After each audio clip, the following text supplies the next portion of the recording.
பிஸ்மில்லாஹிர்ரஹ்மானிர்ரஹீம். அல்ஹம்துலில்லாஹி ரப்பில் ஆலமீன். வஸ்ஸலாத்து வஸ்ஸலாம் அலா சய்யிதில் முர்சலீன் வஅலா ஆலிஹி வஸ்ஹபிஹி அஜ்மாயின். அம்மா பாத். கணியத்திற்குரிய ஹாஜிமார்களே, அருமை ஹாஜிமாக்களே, அளவிலா கருணையும் நிகரிலா கிருபையும் கொண்ட எல்லாம் வல்ல அல்லாஹ் ரப்புல் ஆலமீனுடைய பேரருளால் பெருங்கிருபையால் புனிதமிக்க ஹரமிலே நாங்கள்லாம் தங்குவதற்கும் அமல் செய்வதற்கும் எல்லாம் வல்ல அல்லாஹ் சுப்ஹானஹு வ தஆலா நமக்கு நசீவை கொடுத்ததை போன்று நாம் செய்யக்கூடிய அமல்களை எல்லாம் பரிபூர்ணமான முறையில் கபூல் செய்து நமக்கு கிடைத்த இந்த பாக்கியம் நம்முடைய உறவினர்கள், பிள்ளைகள், சொந்த பந்தங்கள், நண்பர்கள், அவுலாதுகள், பிச்சலங்கள் எல்லாருக்கும் அல்லாஹ் ரப்புல் ஆலமீன் இந்த நசீபை தந்தருள்வானாக என்று துஆ செய்த வண்ணம் இன்றைய உரையை ஆரம்பம் செய்கின்றேன். இல்லாங்க ரூம் லிஸ்ட்டு எடுத்துருவா. ரூம்லேருந்து நிறைய பேர் ஆப்சண்ட்டு. Room list எடுத்துருவா. இன்றைக்கி அட்டண்டன்ஸ் எடுத்துருவோம்.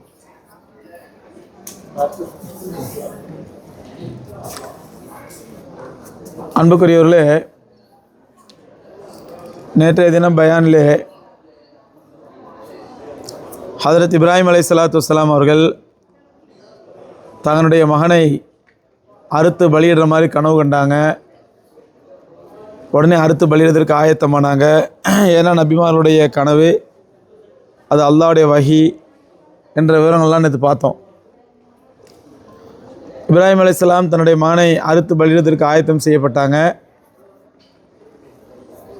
அல்லாஹ் ரப்புல் ஆலமீன் அப்படி நரபலி ஏற்படுவதற்கு பாதுகாத்து விட்டான். மகனை விட்டுட்டு அவங்க திரும்பி ஊருக்கே போயிட்டாங்க, ஹலீலிக்கே போயிட்டாங்க. இந்த நிலையில் இங்கே மக்காவிலே ஊர் கொஞ்சம் கொஞ்சம் பெருசாகிட்டே வருது, மொஹல்லாக்கள் பெருசாகிட்டு வருது. அப்போது ரெண்டு கோத்திரங்கள் பெரிய கோத்திரமாக கருதப்படுறாங்க. ஒன்று மஹ்சூமி கோத்திரம், இன்னொன்று ஜுருஹும் கோத்திரம் அப்படின்னு சொல்லி ரெண்டு கோத்திரங்கள் பெருசாக வளர்ந்துக்கிட்டு வருது. இந்த நிலையிலே இஸ்மாயில் அலைஹிஸ்ஸலாத்து வஸ்ஸலாம் அவர்கள் பருவ வயது அடைகிறாங்க. பருவ வயதை அடைந்த பிறகு அவங்களுக்கு திருமணம் முடித்து வைக்கப்படுது.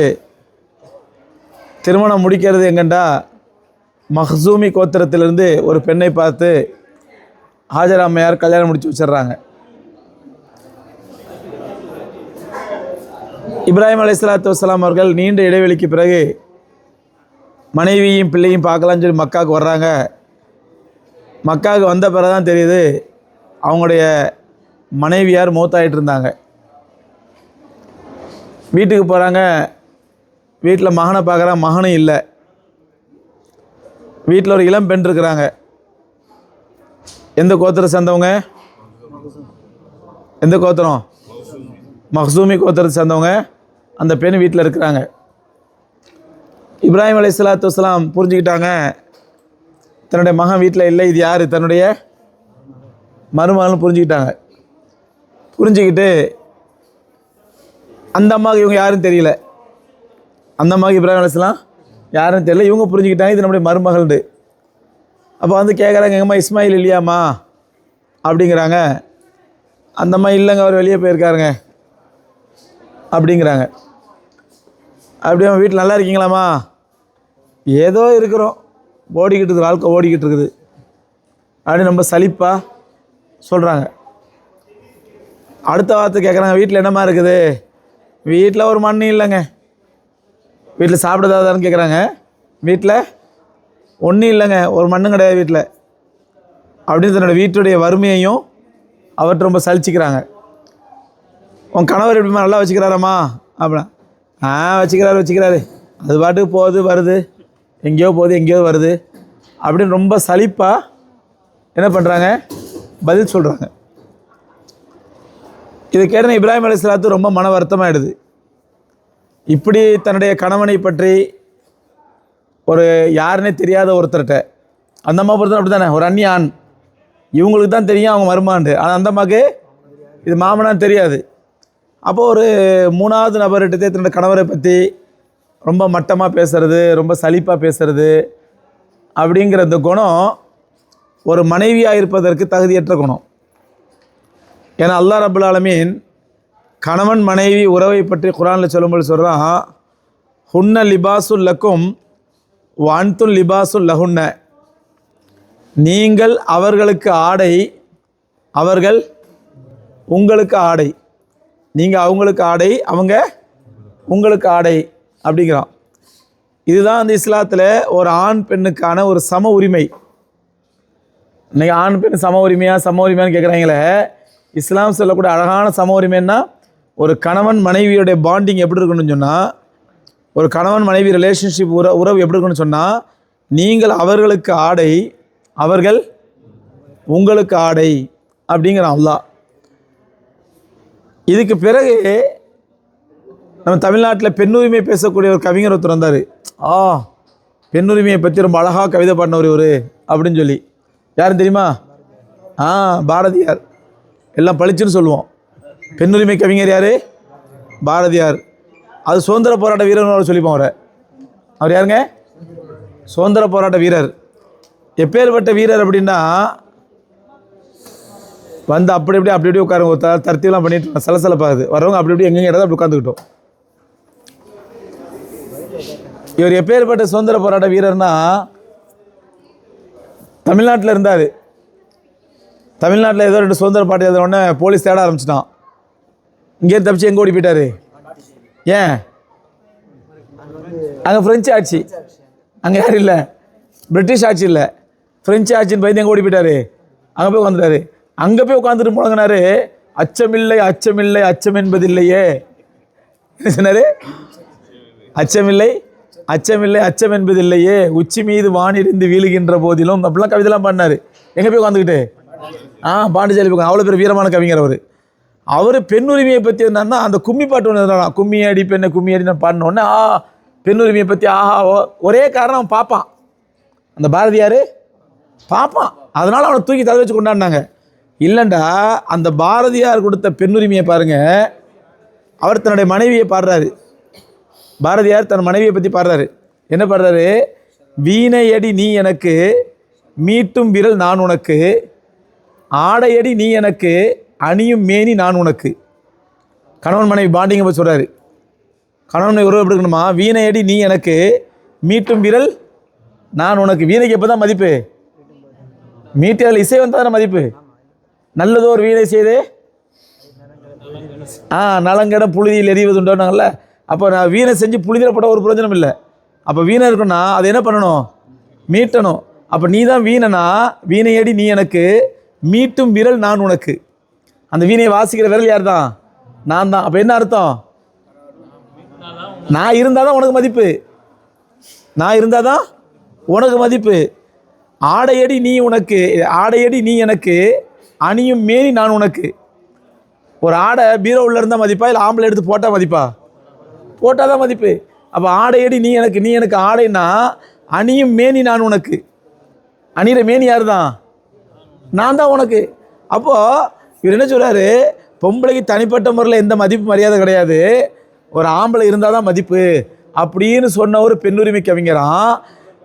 ஹுன்ன லிபாசுல்லக்கும் வன்து லிபாசுல்லஹுன்ன, நீங்கள் அவர்களுக்கு ஆடை, அவர்கள் உங்களுக்கு ஆடை என்று சமமாக சொன்ன இஸ்லாம் பெண்ணுரிமையை மறுக்குதான். சொல்ல புரியுதா?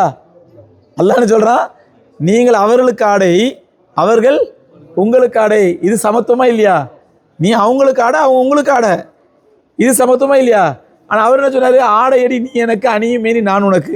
நீ எனக்கு அடி ஆடைன்னு சொன்னால் அணிகிற மேனி நான் தான் உனக்கு. அவர் பெண்ணுரிமை கவிஞரான். இது அவங்க பிராமணர்கள் பிராமண அந்த லாபியை பயன்படுத்தி இஸ்லாத்தை மட்டம் தட்டி ஏன்னா பாரதியாரை பெண்ணுரிமை கவிஞர் மாதிரி காட்டினாங்க. அல்லாஹ் ரப்பல் ஆலமீன் அழகாக சொல்கிறான், ஒரு கணவன் மனைவி உறவு எப்படி இருக்குன்னு சொன்னால், ஹுன்ன லிபாசுல்லக்கும் வன்து லிபாசுல்லஹுன்ன, நீங்கள் அவர்களுக்கு ஆடை, அவர்கள் உங்களுக்கு ஆடை. ஏன் ஆடைன்னு சொன்னா அல்லாஹ்? ஒரு கணவன் மனைவி உறவை ஏன் ஆடைன்னு சொன்னால்? இன்றைக்கி கல்யாண வீட்டில் எத்தனையோ கவிஞர்கள் நிலவும் வானும் போலும் வாழ்க, கடலும் நீரும் போல வாழ்க, நகவும் சதையும் போல வாழ்க, இப்படிலாம் வாழ்த்துவாங்க. ஆனால் அல்லாஹ் என்ன சொல்கிறான்? நீங்கள் அவர்களுக்கு ஆடை, அவர்கள் உங்களுக்கு ஆடை. ஆடையின் மூலமாக மனுஷன் ரெண்டு நடக்கும். ஒன்னோடைய மானம் காப்பாற்றப்படும், இன்னொன்று கண்ணியம் கிடைக்கும். என்னென்ன கிடைக்கும்? கண்ணியம் கிடைக்கும். நீங்கள் சாதாரண ஒரு பேண்ட் ஷர்ட் போட்டு போகிறதுக்கும் வேறு வெள்ளை வேட்டி வெள்ளை ஷர்ட் போட்டு போனால் அதுக்கு ஒரு மரியாதை தனி. அது ஒரு சபையில் பேண்ட் போட்டு கோட் சூட் போட்டு போனீங்கன்னா உங்கள் மரியாதை தனி. கவனிச்சிருக்கீங்களா? அப்போ ஆள் பாதி ஆடை பாதிங்குவாங்க. அந்த மாதிரி அல்லாஹ் சொல்கிறான், ஒரு ஆடையின் மூலமாக பெண்ணுக்கு, ஒரு ஆணுக்கு முதல்ல மானம் காக்கப்படும், ரெண்டாவது மரியாதை கிடைக்கும். அதே மாதிரி பெண்ணுக்கும் ஆடையின் மூலமாக மானம் காக்கப்படும், ரெண்டாவது மரியாதை கிடைக்கும்.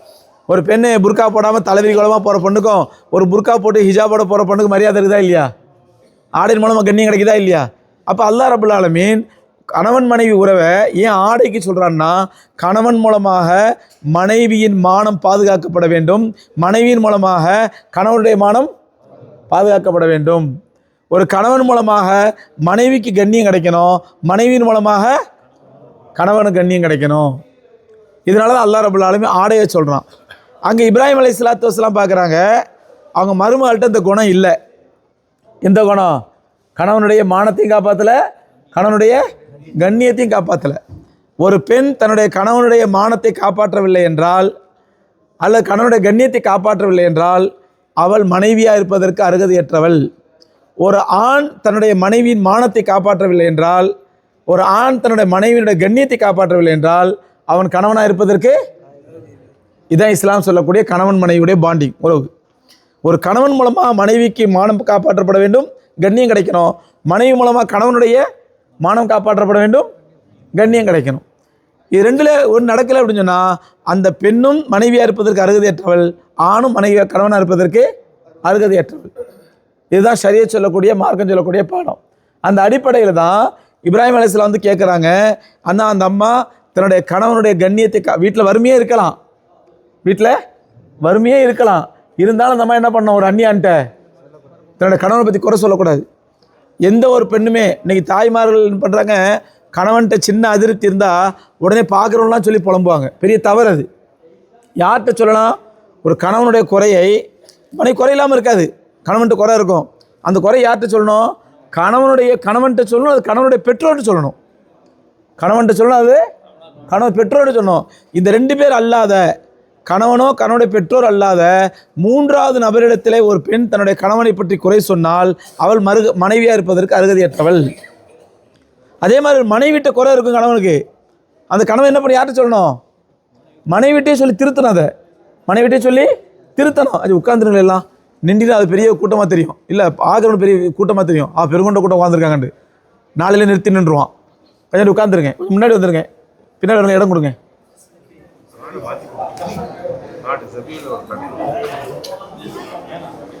முன்னாடி நெருங்கி வாங்க, முன்னாடி நெருங்கி வந்துருங்க, ஜி நெருங்கி வந்துருங்க.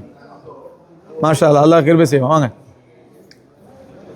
அதே மாதிரி ஒரு மனைவியிடத்திலே கணவனுக்கு குறை இருந்தால் மனைவிட்ட சொல்லணும். மனைவிட்ட சொல்லி திருத்த முடியாட்டா மனைவியுடைய பெற்றோர்கிட்ட சொல்லணும். மூணாவது ஃப்ரெண்ட்ஸ்கிட்ட போய், அவங்கள்ட்ட போய், இவங்கள்ட்ட போயெல்லாம் ஒரு மனைவியை பற்றி குறை சொல்கிறான்டா அவன் கணவனாக இருப்பதற்கு அருகதையற்றவன். நல்லா புரிஞ்சுக்கணும். நம்ம இன்றைக்கி அல்ஹம்துலில்லாஹ் கல்யாணம் முடிச்சிட்டோம், குழந்தை குட்டிலாம் பெற்றுட்டோம், கணவன் மனைவியாக வாழ்கிறோம். ஆனால் இன்னும் ஷரியத் சொல்லக்கூடிய இல்லற வாழ்க்கை, ஷரியத் சொல்லக்கூடிய கணவன் மனைவி பாண்டிங், ஷரியத் சொல்லக்கூடிய கணவன் மனைவி ரிலேஷன்ஷிப்பை நம்ம விளங்கிக்கவே இல்லை இன்னும். அதனாலே நிறைய குடும்பத்தில் இன்றைக்கி பார்த்தீங்கன்னா நிறைய பேர் பாருங்கள், எப்படிப்பா இருக்கிறீங்க? ஏதோ இருக்கிறேன், போய்கிட்டு இருக்குது, ஏதோ இருக்கிறேன், போய்கிட்டு இருக்குது. அப்போ என்ன அர்த்தம்? வேண்டாத வெறுப்பாக வாழ்ந்துட்டு இருக்காரு. எத்தனை பேர் அல்ஹம்துலில்லாஹ் நல்லா இருக்கங்க, சந்தோஷமாக இருக்கங்க, அல்ஹம்துலில்லாஹ் மனைவி மக்கள் நல்லா சந்தோஷமான வாழ்க்கையை கொடுத்துருக்கான், திருப்தியாக எத்தனை பேர் சொல்கிறோம்? அப்படி யார் திருப்தியாக சொல்கிறார்களோ, தனக்கு கிடைத்த மனைவியை பற்றி ஒரு கணவன் திருப்தி அடைகிறானோ, அதே மாதிரி ஒரு மனைவி தனக்கு கிடைத்த கணவன் அல்ஹம்துலில்லாஹ் எனக்கு மாதிரி புருஷன் அல்ஹம்துலில்லாஹ் யாருக்கு அமையலைங்க, எனக்கு அந்த மாதிரி புருஷனை அமைச்சு கொடுத்துருக்காங்க அப்படின்னு யாராவது சொல்கிறவங்க உண்டா? இருப்பாங்க அல்ஹம்துலில்லாஹ். அப்படி இருந்தால் என்ன தெரியுமா அடையாளம்? அப்படி இருந்தால் என்ன தெரியுமா அடையாளம்? ஒரு பெண் காபத்துல்லாஹ்ல போய் துவா கேட்குறா, அந்த துவாவில் பிரதான துவா என்ன தெரியுமா இருக்கணும்? யா அல்லாஹ் இந்த கணவனையே எனக்கு சொர்க்கத்திலையும் கணவனாக கூட அல்லாஹ், ஒரு ஆண் காபத்துல்லாஹ் துவா கேட்குறாரு, அந்த கேட்குற துவா என்னவா இருக்கணும்? யா அல்லாஹ் இந்த மனைவியே சொல்ல கூட பயப்படுறாங்க பாருங்க. எங்க அல்லாஹ் இங்கேயே தாங்க முடியல, இங்கேயே சமாளிக்க முடியல. அதெல்லாம் ஹரம்ல உட்காந்து ஏழாவிடமான வார்த்தைலாம் சொல்லி தராதீங்க, நாங்கள் பாட்டு ஆமின்னு சொல்லிட்டு போகிறோம். குடும்பத்தில் குழப்பமாயிடும். ஆக ஒரு ஆண், ஒரு கணவன் காபத்துல்லாஹ் துவா கேட்குற இடத்துல யா அல்லாஹ் இந்த மனைவியே எனக்கு சொர்க்கத்தின் மனைவியா கூட அல்லா அப்படின்னு கேட்டாண்டா, அந்த குடும்பம் தான் உண்மையிலே அல்லாஹ் ரப்பல் ஆலமீன் அவங்க சொர்க்கத்தில் போய் சொர்க்கத்தை பார்க்க வேண்டாம், உலகத்திலே சொர்க்கத்தின் அடையாளத்தை பார்க்கலாம். அவங்க வீட்டிலேயே சொர்க்கத்தின் அடையாளத்தை பார்க்கலாம். அவங்க மரணத்துக்கு பிறகு மறுமைக்கு பிறகு சொர்க்கத்தை பார்க்கறது இல்லை, வீட்டிலே சொர்க்கத்தை பார்க்கலாம். அந்த மாதிரி ஒரு கணவன் மனைவி இதில் சின்ன சின்ன அதிருப்திகள் இருக்கும். சின்ன சின்ன ஏன் ரசூலுல்லாஹி ஸல்லல்லாஹு அலைஹி வஸல்லம் அவங்க மனைவிமாருக்கு அதிருப்தி வரலையா? சஹாபாக்களுக்கு அவங்க மனைவிமாருக்கு அதிருப்தி வரலையா? சின்ன சின்ன அதிருப்திகள் வரும். அதெல்லாம் ஓரம் தள்ளிட்டு ஒரு கணவன் என்ன பார்க்கணும்? எனக்கு கிடைச்ச மனைவி அல்ஹம்துலில்லாஹ் தங்கமான மனைவி, இந்த மனைவி எனக்கு சொர்க்கத்துலேயும் கிடைக்கணும், அல்லாஹ்ட்ட கேட்கணும். இதுதான் ஒரு கணவன் மனைவி பாண்டிங்கிறது, ஒரு கணவன் மனைவி உறவுங்கிறது. அந்த அடிப்படையில் அந்த மனைவி என்பதற்கு அடையாளம் என்ன? அந்த மனைவி தன்னுடைய குறைகளை யார்கிட்ட சொல்லக்கூடாது? மூணாவது ஆள்கிட்ட சொல்லக்கூடாது. அல்லது ஒரு கணவன், இன்னைக்கு சரியான வெகுளியான பெண்கள் என்ன பண்ணிடுறாங்க? வெகுளியான பெண்கள் அம்மாட்ட சொன்னாலும் பரவாயில்ல, அம்மாட்ட சொல்கிற பெரிய ஆபத்து, அது ஒரு விஷயம். அம்மாட்ட சொல்கிற பெரிய ஆபத்து. அதாவது இன்றைக்கி நம்ம அனுபவத்தில் சொல்கிறேன், நம்ம மக்காப்பள்ளியில் ஷரீர் கோர்ட் நடத்தியிருந்தோம். கிட்டத்தட்ட 2000-3000 வழக்குகளை தீர்த்திருக்கோம். அந்த வழக்குகள் அடிப்படை நம்ம அனுபவத்தில் பார்க்கும்பொழுது நம்ம பொதுவாக என்ன பண்ணுவோம்? மாமியார் மருமகள் பிரச்சனை, மாமியார் மருமகள் பிரச்சனை அப்படி தான் கேள்விப்பட்டிருக்கோம். மாமியார் மருமகள் பிரச்சனை எல்லா குடும்பத்திலும் உள்ளது பார்த்துருக்கோம். அதல்ல, பல குடும்பங்கள் என்ன பிரச்சனை? மாமியார் மருமகன் பிரச்சனை, மருமகனுக்கு மாமியாருக்கு பிரச்சனை, மருமகனுக்கும் மாமியார் பிரச்சனை. அந்த புருஷ பொண்டாட்டி பிரச்சனை வந்தால் மருமகன் சொல்லுவான், ஹசரத் என் பொண்டாட்டி தங்கமான ஹசரத், அவளை கெடுக்கிறதே யார் தான்? சத்தமாக இருந்து பாருங்க, அவளை கெடுக்கிறதே யார் தான்? அவங்க அம்மா தான். அப்போ பிரச்சனை எங்கே தான் பிரச்சனை? மாமியார் மருமகள் அல்ல, மாமியார் மருமகன் பிரச்சனை. ஏன்னு சொன்னால் ஒரு தாய், நல்ல தாய் எப்படி இருக்குன்னு சொன்னால், உதாரணமாக ஒரு பொண்ணு கல்யாணம் பண்ணி மாமியார் வீட்டுக்கு போகுது, எல்லாமே புதுசு, அது வாழ்ந்த விதம் வேறு, இங்கே இருக்கிற வாழ்கிற விதம் வேறு, அங்கே இருந்த உறவுகள் வேறு, இங்கே இருக்கிற உறவுகள் வேறு, தான் வீட்டு சூழ்நிலை வேறு, இந்த வீட்டு சூழ்நிலை வேறு, தான் வீட்டு கொடுக்கல் வாங்கல் நடைமுறை பழக்கங்கள் வேறு, இந்த வீட்டு கொடுக்கல் வாங்கல் நடைமுறை பழக்கங்கள் வேறு, தான் வீட்டு பேச்சுவார்த்தை பழக்கம் வேறு, இந்த வீட்டு பேச்சுவார்த்தை பழக்கம் வேறு, எல்லாம் அப்சல்யூட்லி டிஃப்ரெண்ட்டாக இருக்கும். அப்படி தானே? ஒரு பெண் வாழ போகிற இடத்துல நான் சொல்லுவேன், அதாவது ஒரு பெண் கல்யாணம் முடிஞ்சு மாப்பிள்ளை வீட்டுக்கு போகிறான்னா அவள் செய்கிற முதல் தியாகம் அது. ஒரு பெண் செய்கிற முதல் தியாகம் யாரை நம்பி போகிறா? தன்னை வளர்த்த தன்னை பெற்றெடுத்த பெற்றோர், தன்னோட பாசமாக வழங்கி அண்ணன் தம்பி, தன்னுடைய சொந்தக்காரங்க பந்தக்காரங்க, வீடு வாசல் எல்லாத்தையும் விட்டுட்டு ஒரு புது வீட்டுக்கு புது சூழ்நிலைக்கு போகிறான்னா அங்கே யாரை நம்பி போகிறா? தன்னை கட்டியே புருஷனை நம்பி போகிறா. அந்த புருஷன் தான் அவளுக்கு எல்லா விதத்திலும் சப்போர்ட்டாக இருக்கணும், ஆதரவாக இருக்கணும், சப்போர்ட்டாக இருக்கணும். இது பல புருஷனுக்கு தெரிய மாட்டேங்குது. என்ன பண்ணிடுறாங்க? அவங்க அம்மா ஏதாச்சும் சொன்னா, அப்படியே சொன்னேன், நீ என்ன செஞ்ச, நீ எப்படி பண்ண, புருஷனை மனைவியை எதிர்க்கிறது. அந்த மனைவிக்கு மனசுக்குள்ளே என்ன ஆகிடும்? ஒரு ஒரு ஒரு விதமான ஒரு பெரிய நம்ம அடிபட்டுட்டோம் வாழ்க்கையில் அப்படிங்கிற உணர்வு வந்துடும். ஏன் நான் நம்பி வந்தது யாரைத்தான்? இவனைத்தான் நம்பி வந்தது. ஏன்னா மற்ற யாரை பற்றி எனக்கு கவலை இல்லை. மாமியார் சண்டை போடுறாளா? கவலை இல்லை, என் புருஷன் என்னோட அன்பாக இருந்தால் போதும். மாமனார் திட்டுறாரா? அதை பற்றி கவலை இல்லை, என் புருஷன் என்னோட முகப்பத்தாக இருந்தால் போதும். என் மச்சிருச்சு நாத்தா என் கூட சண்டை போடுறாளா? அதை பற்றி கவலை இல்லை, புருஷன் முகப்பத்தாக இருந்தால் போதும். இதான் ஒரு பெண் எதிர்பார்த்து வர்றது. அந்த புருஷனே அன்பு இல்லைங்கும் பொழுது அந்த பெண் என்ன பண்ணுவா? மனம் உடைஞ்சிருவா. அப்படிங்கிற சூழ்நிலையில் எல்லாத்தையும் விட்டு ஒரு புது சூழ்நிலைக்கு வரும் பொழுது அங்கே ஏதாவது சின்ன சின்ன பிரச்சனைகள் நடக்கும். அந்த பிரச்சனை அது முதல்ல யார்கிட்ட சொல்லணும்னா, புருஷன் மேலோட நம்பிக்கை வராது, முதல்ல அம்மாட்ட தான் சொல்லுவோம். அம்மா என் மாமியார்கார் இன்றைக்கி அப்படி திட்டினாம்மா அப்படிங்கும். உடனே அம்மாக்கார் என்ன பண்ணோம்? போன வீடுலம்மா, புது வீடுலம்மா அப்படி தான்மா இருக்கும், எல்லாமே நமக்கு ஏற்ற மாதிரி இருக்காது, நம்ம வீட்டு சில வர மாதிரி இருக்கும், அங்கே வர மாதிரி இருக்கும், நீ தான் கொஞ்சம் அட்ஜஸ்ட் பண்ணி போய்க்கோ. அதுக்கு மேலே அல்லாட துவா கேளு, துவா கேளு, அல்லா மாமியார் மனசை மாற்றுவான், முகப்பத்தாக மாற்றுவான் அப்படின்னு என்ன பண்ணோம்? ஒரு தாய் சொல்லணும். ஆனால் தாய் என்னதே உன் மாமியார் இப்படி சொன்னாலா, நீ இப்படி கேளு, உடனே சோத்து வழியில் வாங்க அனுப்பி வச்சுருக்கிறோம், 100 பவுன் போட்டு கொடுத்து கட்டி கொடுத்துருக்குறோம், பேசாங்க அப்படிங்குவா. அது பொண்ணுடைய வாழ்க்கையை நாசமாக்கிடும். இந்த தாய் ஏன் அப்படி சொல்கிறான்னா, இந்த தாய்க்கும் தீன் இல்லை, அந்த பொண்ணுக்கும் தீன் இல்லை. என்ன காரணம்? பொண்ணுக்கும் தீன் இல்லை, யாருக்கும் தீன் இல்லை? தாய்க்கும் தீன் இல்லை. தாய்க்கு தீன் தான். தாய் என்ன சொல்லுவா, போகிறதுல அப்படி தான் இருக்கும், கொஞ்சம் அட்ஜஸ்ட் பண்ணிப்போம்மா, கொஞ்சம் கொஞ்சம் மாமியார் கொஞ்சம் முகப்பத்தை ஹிதமத் செய்யுமா, பணிவிட செய்யுமா, மாமியார் சொல்கிறாங்களா கேட்டு நட, உன் நல்லது தான் சொல்லுவான் கேட்டு நட அப்படின்னு அந்த மாமியாருக்கு கேட்டு நட, மாமியார் பேச்சு கேட்டு நடன்னு சொல்லி தாய் அட்வைஸ் பண்ணாருன்னா அந்த அம்மா புள்ள என்ன பண்ணும், ஓ மாமியார் நம்ம நல்லது தான் சொல்லுவோம் கேட்டு நடக்கும்.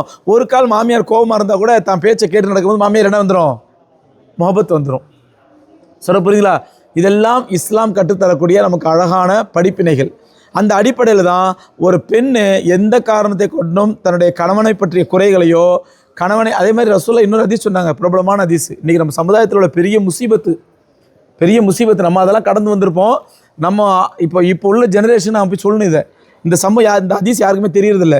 பெருமானா ஸல்லல்லாஹு அலைஹி சொன்னாங்க, மோசடிக்காரன்லேயே மிகப்பெரிய மோசடிக்காரன் யார் தெரியுமா? மோசடிக்காரன் திருட்டு பயல்லையே ஃப்ராட்லேயே மிகப்பெரிய ஃப்ராடு யார் தெரியுமா? ஒரு பெண் தன்னை அமானிதமாக அவனிடத்தில் ஒப்படைத்திருக்க அவளுடைய அந்தரங்கங்களை எல்லாம் மற்றவரிடத்தில் பகிர்பவன் தான் மோசடிக்காரர்களே மிக மோசமான மோசடிக்காரன் ரசூலுல்லாஹ் சொன்னாங்க. நீ பார்க்குறோம், இன்றைக்கி சமுதாயத்தில் பெரிய முசீபத்து, கல்யாணம் முடிஞ்ச மறுநாள் மாப்பிள்ளை சுற்றி ஃப்ரெண்ட்ஸ் உட்காந்துருவானுங்க. என்ன மாப்பிள்ளை என்ன நடந்துச்சு, ஏது நடந்துச்சு? அந்த பெண்ணு கணவன் நம்பி அமானிதமாக தன்னை ஒப்படைச்சிருப்பா. இதை போகிற யார்கிட்ட சொல்லிட்டு இருப்பான், உட்காந்து யார்கிட்ட சொல்லிட்டு இருப்பான், ஃப்ரெண்ட்ஸை சொல்லிட்டு இருப்பான். அது இன்றைக்கி ஜாலி. அது நாலு ஃப்ரெண்ட்ஸோட மாப்பிள்ளை பேசியிருந்தாலும் அது பேர் என்ன, மாப்பிள்ளை அப்படி தான் இருப்பேன், ஜாலியாக இருப்பார். பெரிய கேவலம், பெரிய அமானித மோசடி, பெரிய ரசூலுல்லாஹ் சொல்கிறாங்க ஃப்ராடிலே பெரிய ஃப்ராடி வந்தாங்கிறாங்க. இதை நாம் நம்முடைய அடுத்த ஜெனரேஷன் சொல்லிக் கொடுக்கணும். இதை அப்போ ஒரு பெண்ணை பற்றிய எந்த விஷயத்தையும் மற்றவர்களிடத்தில் சொல்வது ஆம்பளைக்கு ஹராமு. அதே மாதிரி தன்னுடைய கணவனை பற்றிய எந்த விஷயத்தையும் மற்றவர்கள்ட்ட பேசுது ஒரு பெண்ணுக்கு ஹராமு. ஆனால் அதுக்கு மாற்றமாக இப்ராஹிம் அலைஹிஸ்ஸலாத்துடைய மருமகன் என்ன பண்ணாங்க, கணவனை பற்றி மட்டமாக பேசினாங்க. உடனே இப்ராஹிம் அலைஹிஸ்ஸலாம் கிளம்ப போனாங்க. கிளம்ப போகும்போது அந்த அம்மா நீங்கள் யாருங்கன்னாங்க. கிளம்புற நேரத்தில் நான் விருந்தாளின்னு சொல்லுமா, வீட்டுக்கார் வந்தால் நான் வந்துருப்பேன்னு சொல்லு, யார் வந்தீங்க என்னென்னு தகவல் ஒன்று சொல்லலையே அப்படின்னு கேட்குறாங்க. தகவலா வந்தாருன்னா ஒரு பெரியவர் வந்தார், வீட்டு தலைவாசலை மாற்ற சொன்னாருன்னு சொல்லு, சாதா ஒரு 5 நிமிஷம் தான் பழகுனாங்க. ஆனால் அதுக்குள்ளே இப்ராஹிம் என்ன முடிவு பண்ணிட்டாங்க, இந்த பெண் தன்னுடைய மகனுக்கு ஏற்ற மனைவி அல்ல, ஏன்னா பேசிக் குவாலிஃபிகேஷனே இல்லை, வீட்டு தலைவாசலை மாற்ற சொல்லிட்டு போயிட்டாங்க. இஸ்மாயில் அலைஹிஸ்ஸலாம் வந்தாங்க. இந்த அம்மா சொன்னாங்க, ஏங்க யாரோ ஒரு பெரியவர் வந்தாங்க உங்களை தேடி வந்தாங்க. என்ன சொன்னார், வீட்டு தலைவாசலை மாற்ற சொன்னார். அப்படியா, உன்னை தலாக்கூட்ட போ அப்படின்ட்டாங்க. அந்த அம்மா போயிட்டாங்க. திரும்ப கொஞ்ச நாள் கழிச்சு இப்ராஹிம் அலைஹிஸ்ஸலாம் மறுபடியும் இன்னொரு முறை வர்றாங்க. வீட்டில் வேற ஒரு பெண் இருக்கிறாங்க. இந்த முதல் கோத்திரம் யார், மஹ்சூமி கோத்திரத்தை சார்ந்த பெண்ணு. இப்போ இந்த கோத்திரத்து பெண்ணு ஜுருகும் கோத்திரத்தை வேற பொண்ணு முடிச்சு அவங்க கல்யாணம் பண்ணி வீட்டில் இருக்கிறாங்க. அப்போவும் இஸ்மாயில் அலைஹிஸ்ஸலாம் வீட்டில் இல்லை, இப்ராஹிம் அலைஹிஸ்ஸலாம் வர்றாங்க வீட்டுக்கு. வந்து பார்த்தா அந்த ஜுருகும் கோத்திரத்து பெண் இருக்கிறாங்க. வீட்டில் யாருமா இருக்கிறீங்க, வீட்டுக்காரங்கம்மா வெளியே போயிருக்காருங்க, இப்போ வந்துடுவாங்க, என்ன விஷயம் சொல்லுங்கள் அப்படின்னா. அப்போது இப்ராஹிம் அலைஹிஸ்ஸலாம் கேட்குறாங்க, வீட்டில் என்னம்மா வசதியாக இருக்காமா? அல்ஹம்துலில்லாஹ் நல்ல வசதியாக இருக்கோம், சந்தோஷமாக இருக்கிறோம். வீட்டில் சாப்பிட ஏதாவது இருக்குதாம்மா? இல்லை, கறி இருக்குது, கறி இருக்குது, தண்ணி இருக்குது. என்ன மட்டும் தான் இருக்குது, கறியும் கொஞ்சம் தண்ணி தான் இருக்குது. ஆனால் அந்த அம்மா என்ன சொன்னாங்க, சாப்பிட எல்லாம் இருக்குது, கறி இருக்குது, தண்ணி இருக்குது, நீ என்ன வேணும் உங்களுக்கு அப்படின்னாங்க. இதை பார்த்துன்னு இப்ராஹிம் சந்தோஷப்படுறாங்க. சந்தோஷப்பட சொன்னாங்க, பாரக் அல்லாஹு ஃபி மாஇக்கும் வ லஹமிக்கும், அல்லாஹ் உங்களுடைய தண்ணீரிலும் உங்களுடைய இறைச்சியிலும் பரக்க செய்வானாக. அல்லாஹ் உங்களுடைய தண்ணீரிலும் இறைச்சியிலும் பரக்க செய்வானாக. அந்த அம்மா சொன்னதுனால, தண்ணி இருக்குது இறைச்சி இருக்குதுன்னு சொன்னதுனால இவங்க என்ன சொன்னாங்க, தண்ணீரிலும் இறைச்சியிலும் பரக்க செய்வானாங்க. அன்னைக்கு அந்த துவா தாங்க இன்னைக்கு வரைக்கும் மக்களை தண்ணி பஞ்சமும் கிடையாது, இறைச்சி பஞ்சமும் கிடையாது. இன்னைக்கு வரைக்கும் மக்கள் என்ன கிடையாது. எத்தனை லட்சம் மக்கள் வர்றாங்க, எத்தனை லட்சம் மக்கள் வர்றோம், எத்தனை லட்சம் பேர் குளிக்கிறோம், துவைக்கிறோம், குடிக்கிறோம். என்னைக்காவது மக்களை தண்ணி பஞ்சம், அதனால் இந்த வருஷம் ஆட்சிக்கெல்லாம் வர வேண்டாம் அப்படி ஏதாவது கேள்விப்பட்டிருக்கீங்களா? இல்லாத ஒரு கொரோனாவை காட்டி, கற்பனையான ஒரு கொரோனாவை காட்டி வேணால் ஹஜ்ஜை நிறுத்தினான். இல்லாத கொரோனாவை காட்டினா ஹஜ்ஜை நிறுத்தினா தவிர இன்னைக்கு வரைக்கும் என்றைக்காவது தண்ணி இல்லை அதனால் ஹாஜிகள் வர வேண்டாம் ஹஜ்ஜை நிறுத்திருக்காங்களா? சரித்திரம் இருக்குதா? அப்போ இப்ராஹிம் செஞ்ச துவா இன்னைக்கு வரைக்கும் அல்லாஹ் ரப்பல் ஆலமீன் பரக்கத்தாக தண்ணி கிடச்சிட்டு. எங்கேருந்து வருது? இங்கே பூமியில் ஒரு சொட்டு தண்ணி கிடையாது, ஒரு போர் கிடையாது. 500 அடி இல்லை, 1000 அடி போட்டு இங்கேருந்து போர் போட்டு அமெரிக்காவில் பின்னாலும் சரி, அங்கே என்ன வருது? தண்ணி கிடையாது. ஆனால் அல்ஹம்துலில்லாஹ் லட்சக்கணக்கான கோடிக்கணக்கான மக்கள் வர்றோம் உம்ராவுக்கு ஹஜ்ஜுக்கு எல்லாம் சேர்ந்து இங்கே தங்குறோம், குளிக்கிறோம், துவைக்கிறோம், ஒரு தண்ணி பிரச்சனை கிடையாது. பக்கத்தில் ஜித்தால தண்ணி பிரச்சனை, பக்கத்தில் ஜித்தால தண்ணி பிரச்சனை. நாளைக்கு 2 மணி நேரம் தண்ணி ஒரு ட்ரம்மில் பிடிச்சி வச்சுக்கணும், அதுக்கு மேலே தண்ணி வராது. இங்கே அப்படி நம்ம ஹோட்டல் அப்படி இருக்குதா? எந்த ஹோட்டலையாவது 5 ஸ்டார் ஹோட்டல்லேருந்து சாதாரண நார்மல் ஹோட்டல் வரைக்கும் இங்கே தண்ணி பிரச்சனைங்க, 2 மணி நேரத்தில் ட்ரம்லாம் பிடிச்சி வச்சிங்க, இங்கே கேள்விப்படுறோமா? அதே மாதிரி இறைச்சி, பிச்சைக்காரன் பிச்சை எடுப்பான், பிச்சை எடுத்துகிட்டு போய் அல்பைக்கு திம்பான். பிச்சை எடுத்து என்ன சாப்பிடுவான்? அல்பைக்கு இறைச்சி சாப்பிடுவான், அல்லது ஃபார்ம் துஜாஜ் சாப்பிடுவான். அப்போ அல்ல அங்கே என்ன எதில் குறையில்லை? இறைச்சிலையும் குறையில்லை, தண்ணீர்லையும் குறையில்லை. காரணம் என்ன? காரணம் என்னங்க சொல்லுங்கள், கவனிங்க கவனிங்க. இப்ராஹிம் அலைஹிஸ்ஸலாம் செஞ்ச துவா, துவா செய்கிறாங்க. பாரக் அல்லா ஃபி மாஇக்கும் லஹ்மிக்கும், அல்லாஹ் அவங்களோட தண்ணீரும் இறைச்சியிலும் பரக்கத் செய்வான்னு துவா செய்கிறாங்க. இன்றைக்கு வரையும் அல்லாஹ் ரப்புல் ஆலமீன் அந்த பரக்கத்தை நிரந்தரமாக வச்சுருக்கிறான். போகும்போது கேட்டாங்க அந்த அம்மா, ஏதாவது சொல்லணுங்களா அப்படின்னாங்க. உன் புருஷன் வந்தான்னா தலைவாசல் நல்லா இருக்குது, அதை அப்படியே வச்சுக்க சொல்லுமா அப்படின்னு சொல்லிட்டு போயிடுறாங்க. இஸ்மாயில் அலைஹிஸ்ஸலாம் வந்து சந்தோஷப்படுறாங்க, நம்ம அத்தா தான் வந்திருக்கிறாங்க, 2 தடவையும் வந்து நம்மளை பார்க்காம போயிட்டாங்க அப்படின்னு சொல்லி. இங்கே நம்ம ஒரு விஷயம் கவனிக்கணும். இப்ராஹிம் அலைஹிஸ்ஸலாம் ஒரு வயசான ஆண், இப்ராஹிம் அலைஹிஸ்ஸலாம் ஒரு வயதான ஆண் வீட்டுக்கு வர்றாரு. அந்த அம்மாவுக்கு யாருன்னு தெரியல, யாருண்டே தெரியல. ஆனால் அவர் கேட்குற கேள்விகளும் பதில் சொல்கிறாங்க, சந்தோஷமாக பதில் சொல்கிறாங்க. நல்லா இருக்குங்க அல்ஹம்துலில்லாஹ், என் புருஷன் நல்லா வச்சுருக்கிறாரு, வீட்டில் தண்ணி இருக்குது, இறைச்சி இருக்குது, வீட்டில் இருங்களேன், உட்காருங்களேன், கொஞ்ச நேரத்தில் என் புருஷன் வந்துடுவார் அப்படின்னு உபசரிக்கிறாங்க இல்லையா, செய்கிறாங்க இல்லையா. இதை இப்ராஹிம் அலைஹிஸ்ஸலாம் சந்தோஷப்பட்டாங்க, இஸ்மாயில் அலைஹிஸ்ஸலாம் சந்தோஷப்பட்டாங்க. ஆனால் ரசூலுல்லாஹி ஸல்லல்லாஹு அலைஹி வஸல்லம் உம்மத்துனாய நமக்கு இதுக்கு அனுமதி இல்லை. இதுக்கு என்ன இல்லை? அனுமதி இல்லை. ஏன்னா எல்லா சட்டங்களும் எல்லா நபிமார்களுக்கும் ஒரே மாதிரி இருக்காது, ஒவ்வொரு நபிக்கும் ஒரு சட்டங்கள் மாறும். இப்போ யூசுப் அலைஹிஸ்ஸலாத்து வஸ்ஸலாம் கனவு கண்டாங்க. என்ன கனவு கண்டாங்க? இன்னி ராய்து அஹத அஷர கௌகபன் வஷம்ஸ வல் கமர லீ சாஜிதீன், சூரத் யூசுஃப்ல வரக்கூடிய ஆயத்து. என்ன சொன்னாங்க? தன்னை தாப்பனார்ட்ட போய் யாக்கூப் அலைஹிஸ்ஸலாத்து போய், தந்தையே இன்னி ராய்து அஹத அஷர கௌகபன், சூரியனையும் நான் 11 நட்சத்திரங்களையும், வஷம்ஸ வல் கமர சந்திரனையும் சூரியனையும் எனக்கு சஜிதா செய்யும்படி கனவு கண்டேன் அப்படிங்கிறாங்க. சந்திரன் சூரியன் சொன்னது தாய் தந்தை, 11 நட்சத்திரம் சொன்னது இவங்க கூட பிறந்த 11 அனந்தமிங்க. அத்தனை பேரும் பிற்காலத்தில் யார் காலில் விழுந்தாங்க? யார் காலில்? யூசுப் அலைஹிஸ்ஸலாம் காலில் விழுந்தாங்க, சஜிதா செஞ்சாங்க. இன்றைக்கி நம்ம அத்தாம்மா காலில் விழலாமா? விழலாமா? விழக்கூடாது. ஆனால் விழுறோம் இன்னைக்கு. எப்போ? மாப்பிள்ளை கல்யாணம் அன்னைக்கு சட்டத்தலை பாலம் போட்டு மாலை மரியாதை பண்ணிவிட்டு நல்ல கோட் சூட்லாம் போட்டு நிக்காக போகிறது யார் காலில் விழுவார்? யார் காலில்ங்க? அத்தம்மா காலில் விழுந்து ஆசீர்வாதம் வாங்குறாரு இல்லையா? நம்ம குடும்பத்தில் நடக்கிற நம்மளாம் ஹாஜிகள் அல்ஹம்துலில்லாஹ், மற்ற குடும்பத்தை பார்க்குறோமா இல்லையா? ஷிர்க்கு ஹராம். அத்தாம்மா காலை தொட்டு கும்பிட்றது என்னது? ஹராம். ஆனால் அதுக்கு சிம்பிளாக இன்னொரு அர்த்தம் இருக்குது. என்ன தெரியுமா? அத்தாம்மா காலில் விடுறது, அம்மா அத்தா கேட்டுங்க, இதுதான் கடைசியாக உங்கள் காலில் விடுறேன், இனிமேல் விழப்போகிற இடம் வேறு, இனிமேல் விழப்போகிற இடம் வேறு, அதில் இனிமேல் வருத்தப்படக்கூடாது. என்ன நிவாஸ்? இனிமேல் வருத்தப்படக்கூடாது, தலையை வேக மாட்டீங்க, அதனால சொன்னேன். இனிமேல் விழப்போகிற இடம் வேறு, அத்தாம்மா கடைசியாக விழுந்துக்கிறேன், இப்படி விழுந்தாலும் ஹராம். அப்போ சில சட்டங்கள் நமக்கு மாறுபடும், அந்த நபிமார்கள் செய்கிறது நமக்கு இருக்காது. அதே மாதிரி இப்ராஹிம் அலைஹிஸ்ஸலாத்து வஸ்ஸலாம் காலத்தில் ஒரு அந்நிய ஆண் வந்த பொழுது அவங்கள பொறுத்தவரை அந்நிய பெண், ஆக்சுவலாக மகரம், மாமனாருங்கிறது யாருங்க? மகரம். ஆனால் அந்த அம்மாவுக்கு மகரம்னு தெரியாது, மாமனான்னு தெரியாது, தெரியாமல் பேசுகிறாங்க. ஒரு அந்நிய ஆணுக்கு முன்னாடி பேசுகிறாங்க, சந்தோஷமாக பேசுகிறாங்க, தன்னுடைய கணவன் நல்லா வச்சுருக்கான்னு சொல்கிறாங்க, வீட்டில் என்னென்ன இருக்குன்னு சொல்கிறாங்க. இதே மாதிரி நம்ம வீட்டுக்கு ஒரு அந்நிய ஆண் வரும் பொழுது நம்ம மனைவி எப்படி பேசலாமா? பேசக்கூடாது, ஹராம். ஏன்னா அல்லாஹ் குர்ஆனில் சொல்கிறான், ஒலா தஹ்லான பில் கவுல், பெண்களே அந்நிய ஆண்களிடத்திலே நளினமாக பேசாதீர்கள். பெண்களுடைய இயல்பே நளினமாக பேசுகிறது தான், அப்படி தானே? நம்ம ஒரு ஆம்பளை என்ன பையன் நல்லா இருக்கீங்களா அப்படின்னா நல்லா இருக்கேன் அப்படியே சொல்லுவோம். அப்படி சொன்னால் சந்தேகப்படுவோம் மேலே. நல்லா இருக்கீங்களா கேட்டா நல்லா இருக்குங்க அப்படிங்குவோம். ஆனால் பெண்ட்டு நல்லா இருக்கீங்களா கேளுங்க, நல்லா இருக்காங்க அப்படி சொன்னால் சந்தேகப்படுவோம். பெண்ணுடைய இயல்பு நளினமாக பேசுவது, ஆணுடைய இயல்பு நிமிர்ந்து பேசுவது, இது அல்லாஹ் இயற்கையாக படைச்ச இயல்பு. ஆனால் ரப்புல் ஆலமீன் சொல்கிறான், பெண்களே அந்நிய ஆண்களிடத்தில் உங்களுடைய இயல்பான குணமாகிய நளினமாக பேசுவதை கூட நலிஞ்சு காட்டாதீங்க, நளினமாக பேசாதீங்க. ஒலா தஹ்லான பில் கவுல், வார்த்தையில் நளினமாக பேசாதீங்க.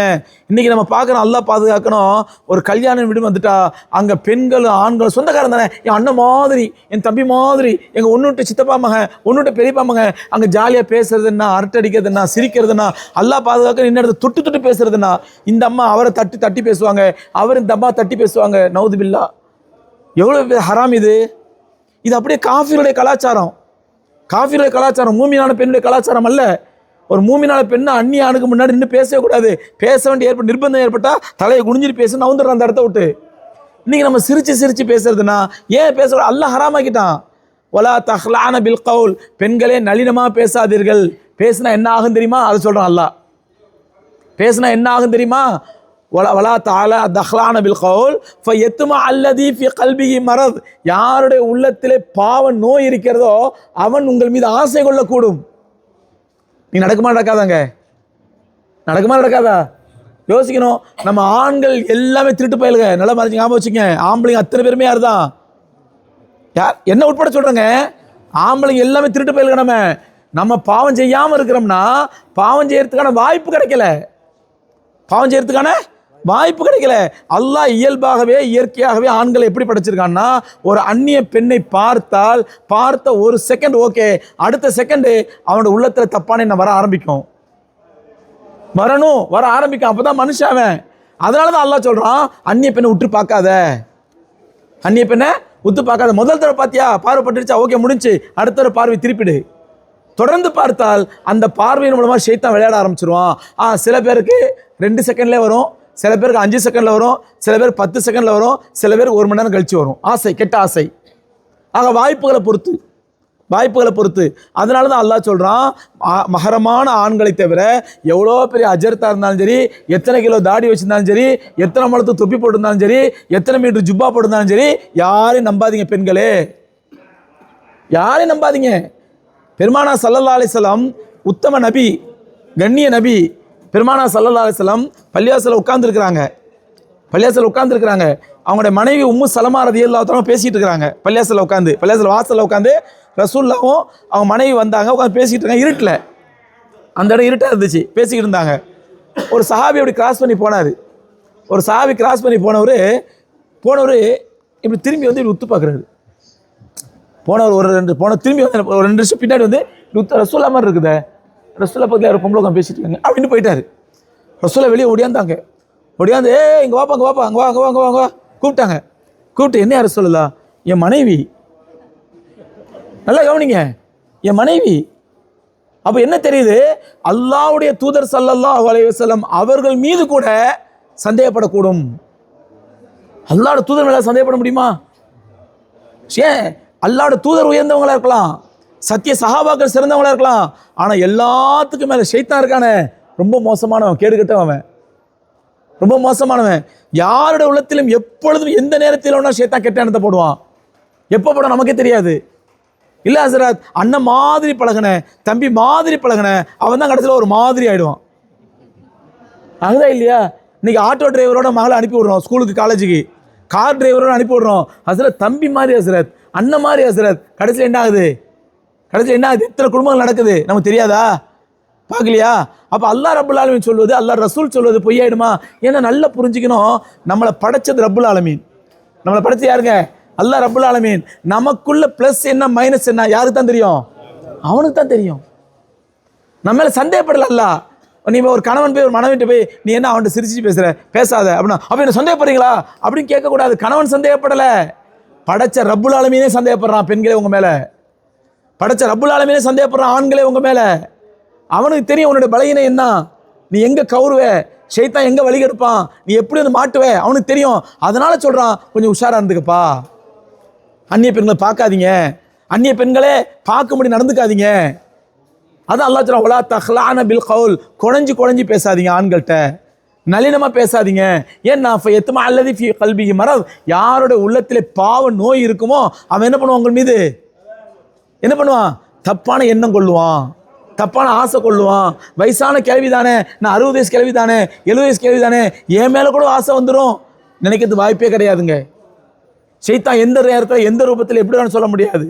அதனால தான் அல்லாஹ் சொல்கிறான், தாய்மார்கள் கவனமாக கேளுங்க. நம்ம இல்லாத நேரத்தில், கணவன் இல்லாத நேரத்தில் ஒரு அந்நிய ஆண் வர்றாரு. கணவனுடைய நண்பர் தான், அடிக்கடி வீட்டுக்கு வர்றவர் தான். கணவனோட அடிக்கடி பேசுவார் கொள்வார், சொந்தக்காரராகவே இருக்கட்டும், நண்பராகவே இருக்கட்டும், ஃப்ரெண்டாகவே இருக்கட்டும். கணவர் இல்லாத நேரத்தில் வந்தார்னா ஒரு பெண்மணி எப்படி தான் பதில் சொல்லணும்? எடுத்துனா சொல்லணும், அவர் பாய் இல்லைங்களா? இல்லைங்க. எப்போ வருவார்? தெரியாதுங்க. அவர் ஐயோ நம்மளும் எந்த போட்டு போடுறது, பாய் எந்த போட்டு போட பயந்து ஓடணும். இது ஓடணும். ஆனால் இங்கே என்ன பண்ணுவாங்க, இல்லைங்களே நீ என்ன சொல்லணும், நீங்கள் உள்ளே வாங்கலை, ஒரு காஃபி சாப்பிடுங்களே, இப்போ தான் டீ போட்டேன் குடிச்சிட்டு போங்களேன் அப்படின்டா அவன் உள்ளத்தில் ஷேதா, ஆஹா பரவாயில்லையே, ஷேத்தா வந்துடுவானா இல்லையா? அதுதான் அல்லாஹ் சொல்கிறான், ஒலா தஹ்லான பில் கவுல், நளினமாக பேசாதீங்க அந்நிய ஆண்கள்கிட்ட, சிரிச்சு பேசாதீங்க, முகத்துக்கு நேரம் முகம் பார்த்து பேசாதீங்க. பேச வேண்டிய நிர்பந்தம் ஏற்பட்டால், ஆண்களே ஒரு அந்நிய பெண்ணிடத்தில் பேச நிர்பந்தம் ஏற்பட்டால் பார்வையை தாழ்த்தி கொண்டு பேசுங்கள், உங்கள் சத்தம் மட்டும் காதுக்கு போட்டோம். பெண்களை நிர்பந்தம் ஏற்பட்டால் பார்வையை தாழ்த்தி கொண்டு பேசுங்க, உங்கள் சத்தம் மட்டும் காதுக்கு போட்டோம். ஒரு அந்நிய ஆணும் அந்நிய பெண்ணும் நேருக்கு நேர் முகம் பார்த்து பேசுறது, சிரிச்சு பேசுறது, குழஞ்சி பேசுறது, இதனால கணவன் சந்தேகப்படுவான், குடும்பத்தில் பிரச்சனை வரும். இல்லை, நம்முடைய ஈமான்லேயே பிரச்சனை வந்துடும். படைச்ச ரப்பு சந்தேகப்படுறான் நம்ம மேலே. ஏன்னா அவனுக்கு தெரியும் நம்ம எப்படிப்பட்ட ஆளுன்னு சொல்லி, அவனுக்கு தெரியும் ஷைத்தான் எப்படி வலிக்கெடுப்பான்னு சொல்லி. அதனால் தாய்மார்கள் ரொம்ப கவனமாக இருக்கணும், பாய்மார்கள் ரொம்ப கவனமாக இருக்கணும். நம்ம இதுவரை வாழ்க்கை எப்படி எப்படிலாம் வந்திருப்போம், இப்போ அல்ஹம்துலில்லாஹ் அல்லாஹ் ரப்பல் ஆலமீன் நமக்கு மார்க்கத்தை தெரிஞ்சுக்கிற வாய்ப்பை கொடுத்துருக்கான். இனிமேல் நம்ம வாழ்க்கை எப்படி இருக்கணும், இந்த விஷயங்கள்லாம் கவனத்தில் கொண்டு மிகவும் பேணுதலாக இருக்கணும். ஹைர், அந்த அடிப்படையில் இப்ராஹிம் அலைஹிஸ்ஸலாத்துடைய மருமகள் சொன்னாங்க, இப்ராஹிம் அலைஹிஸ்ஸலாம் போகும்போது என்ன சொல்லிட்டு போயிட்டாங்க, கணவர் வந்தால் சொல்லுமா, தலைவாசல் அழகான தலைவாசல் அப்படியே வச்சிருன்னு சொல்லு அப்படின்னு சொல்லிட்டு போயிட்டாங்க. இஸ்மாயில் அலைஹிஸ்ஸலாம் வந்தாங்க, வந்து கேட்டாங்க, இந்த மாதிரி சொன்னாங்கன்னா அவங்களுக்கு சந்தோஷம், அல்ஹம்துலில்லாஹ். அப்போ இந்த ஜுரூம் கோத்திரத்து பெண்ணு நல்ல பெண்ணாக இருக்கிறாங்க அப்படின்னு சொல்லி. ஆனால் ஊரில் என்ன பிரச்சனை ஆகிடுச்சுன்னா, ஊருக்குள்ள என்ன பிரச்சனை ஆகி போச்சுன்னா, மஹ்சூமி கோத்திரத்தார் ஜுரூம் கோத்திரத்தார் ரெண்டு பேருமே வந்து எதிரெதிரான கூட்டம். ஒரு ஊரில் ரெண்டு ஜமாத் தான் விளங்காது இல்லை, ஒரு ஊர் ரெண்டு பட்டா கூத்தாடி கொண்டாடுக்குவாங்க. அப்படியே தெரியுமா, இங்கேயும் கூத்தாடி இங்கேயும் காசு வாங்கிப்பான், அங்கே கூத்தாடி அங்கேயும் வாங்கிப்பான். ஒற்றுமையாக இருந்தால் ஒரே காசு தான் கிடைக்கும். அந்த மாதிரி தான் இங்கே ஊர் ரெண்டு பட்டா கூத்தாடி கொண்டாடுங்கிற மாதிரி இங்கே என்ன ஆகிப்போச்சு, ரெண்டு ஜமாத்து, ஒன்று மஹ்சூம் கோத்திரம், இன்னொன்று ஜுரூம் கோத்திரம். இவங்களுக்குள்ள அடிக்கடி ஈகோ என்ன ஆகிப்போச்சு. அதுவும் மஹ்சூமி கோத்திரத்து பெண்ணை தலாக் விட்டுட்டு இஸ்மாயில் அலைஹிஸ்ஸலாம் ஜுரூம் கோத்திரத்து பெண்ணை கல்யாணம் பண்ணனால இன்னும் அந்த ஈகோ வந்து பகையாக மாறிடுது. மாறினோன்னு ஒரே சண்டை, ஒரே சச்சரை, ஊரில் ஒரே கலாட்டா, இப்படியா போய்கிட்டு இருக்குது. இந்த சூழ்நிலையில் என்ன பண்ணிடுறாங்க, மஹ்சூம் கோத்திரத்துக்கும் ஜுரூம் கோத்திரத்துக்கும் சண்டை வந்த உடனே ஒரு கட்டத்தில் ஜுரூம் கோத்திரத்தார் என்ன பண்ணிடுறாங்க, மஹ்சூம் கோத்திரத்தாரை துரத்திடுறாங்க. இஸ்மாயில் அலைஹிஸ்ஸலாம் மௌத்தாயிடுறாங்க. மௌத்தா போனப்பறம் சண்டை நீடிக்குது. அரபு நாடுகள் பழக்கமே அதுதானே, அரபு நாடுகள் பழக்கம். ஒருத்தர் வீட்டு ஒட்டகம் இன்னொரு வீட்டில் தண்ணி குடிச்சிட்டா காலங்காலமாக அதுக்காண்டி போர் புரிவான். மௌத்தாகும் போது வசீத் பண்ணுவானா, ராஜா நமக்கும் அந்த ஏற்ற விட்டு கபிலா இருக்கான்ல, அவனுக்கு மத்தியில் பகை இருக்குது, நீ எந்த காலத்துலையும் என்ன ஆகிடக்கூடாது, காம்ப்ரமைஸ் ஆகிடக்கூடாது, சமாதானம் ஆகிடக்கூடாது, நம்முடைய பகையை அப்படி கண்டினியூ பண்ணும் அப்படின்னு சாவுறதை சொல்லி சாவானா. வேறு அரபுக்காரங்க அவ்வளோ மோசமான கோத்திரம், மிருகத்தோடு மோசமாக வாழ்ந்தவங்க இவங்க. அந்த அடிப்படையில் இஸ்மாயில் அலைஹிஸ்ஸலாம் மௌத்தா போயிடுறாங்க. ஆனால் ஜுரூம் கோத்திரத்தாருக்கும் மஹ்சூம் கோத்திரத்தாரும் பெரிய சண்டையாகிடுது. சண்டையாகி போராகி ஒரு கட்டத்தில் என்ன ஆகிடுது, மஹ்சூம் கோத்திரத்தார் மக்காவை விட்டு துரத்தப்படுகிறார்கள். ஏன்னா ஜுரூம் கோத்திரத்தார் கை ஓங்கிடுச்சு, இனிமேல் நம்ம மக்காளுக்குள்ள பிரயோஜனம் இல்லை, கிளம்புறாங்க, ஊரை விட்டு ஓடுறாங்க. ஓடும்போது ஒரு நல்ல வேலை பண்ணிட்டு போகிறாங்க. என்ன வேலைண்டா, இந்த ஜம்சம் கிணத்தை வச்சு தானே இந்த ஊரே உருவாச்சு, இந்த ஜம்சம் கிணத்தை வச்சு தானே இந்த மக்காங்கிற ஊரே உருவாச்சு, இனிமேல் இந்த ஜம்சம் இருக்கக்கூடாது அப்படின்னு சொன்ன பண்ணுறான். போகிற நைட்டா ஜம்சம் கிணத்துல கல் மண் எல்லாத்தையும் அள்ளி போட்டு மூடிட்டு கிணத்தை சமமாகி விட்டு ஓடி போயிடுறான். யார், மஹ்சூம் கோத்திரத்தார். போன உடனே ஜுரூம் கோத்திரத்தார் பார்க்குறான், இது புனிதமான கிணறாச்சே, இதை தோண்டணுமேங்கிற எண்ணம்லாம் அவனுக்கு இல்லை. ஏன்னா காலம் கடந்து போச்சு, அந்த புனிதமான காலம் இஸ்மாயில் அலைஹிஸ்ஸலாம் காலம்லாம் கடந்து போய் பல நூற்றாண்டுகள் ஆகி போச்சு. அவனுக்கு ஜம்சம் கிணத்துல மகத்துவம் அவனுக்கு என்ன ஆகலை, தெரியல, ஜம்சம் கிணத்துல மகத்துவம் தெரியல. அதனால் அது மறுபடியும் தோண்டணும் கொள்ள ஆசை வரல. இப்படியே காலம் கடந்து கடைசியில் பெருமானார் ஸல்லல்லாஹு அலைஹி வஸல்லத்துடைய பாட்டனார் அப்துல் முத்தலிப் அவருடைய காலம் வருது. பெருமானுடைய தகப்பனார் பேர் அப்துல்லா, அவருடைய அப்பா யார், அப்துல் முத்தலிபுடைய காலம் வருது. அப்துல் முத்தலிப் மக்காவினுடைய அமீராக இருக்கிறார், முத்தவல்லியாக இருக்கிறார். அப்போ அந்த அவர் அப்துல் முத்தலிப் என்ன பண்ணுறாருன்னா, இதில் போய் காபத்துல செவத்தில் போய், ஏன்னா இப்ராஹிம் அலைஹிஸ்ஸலாம் காலத்தில் காபத்தில் அப்படியே இருக்குது, காபத்தில் செவத்தில் சாஞ்சு தூங்கிட்டு இருக்காரு. திடீர்னு ஒரு கனவு கண்டாரு, யஹ்ஃபிரி தூபா அப்படின்னு ஒரு 3 சத்தம் வருது. என்ன சொன்னா, பரிசுத்தமான இடத்தை தோண்டுவீராக சொல்லி 3 சத்தம் வருது. முழிச்சு பார்க்குறாரு, இவருக்கு ஒன்றும் தெரியல, அது எந்த பரிசுத்தமான இடம், எங்கே தோண்ட சொன்னான்னு சொல்லியே. ஏன்னா ஜம்சம் கிணறுங்கிறது மறைஞ்சு போய் பிற்காலத்தில் அந்த இடம் என்ன ஆகிடுது, அவருடைய சிலைகளுக்கு பலியிடக்கூடிய பலிபீடமாக மாறிடுது அந்த இடம்.